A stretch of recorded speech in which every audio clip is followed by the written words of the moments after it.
নমস্কার বন্ধু, আমার কৃষ্ণ চ্যানেলে সবাইকে স্বাগতম।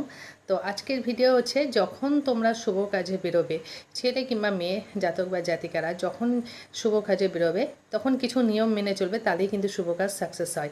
শুভ কাজের উদ্দেশ্যে বেরোলেই যে শুভ কাজ সাকসেস হবে সেটা কিন্তু আমরা কেউ নিশ্চিত বলতে পারি না। তো মেয়েরা যখন কোনো শুভ কাজে বেরোবে, অবশ্যই ঠাকুর ঘর থেকে প্রণাম করে যাবে, গুরুজন না থাকে তাদের প্রণাম করে যাবে।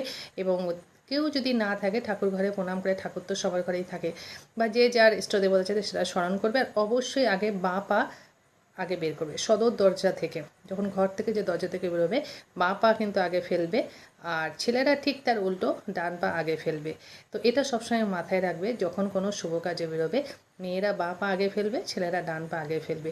তার আগে অবশ্যই ইষ্টদেবতা স্মরণ করে দেখবে, তোমার সেই কাজ অবশ্যই সাকসেস হবে। যদিও কোনো বাধা থাকে, সেই বাধাটা কিন্তু কেটে যাবে আর অবশ্যই সাকসেস হবে। ভিডিওটা ভালো লাগলে অবশ্যই শেয়ার করবে।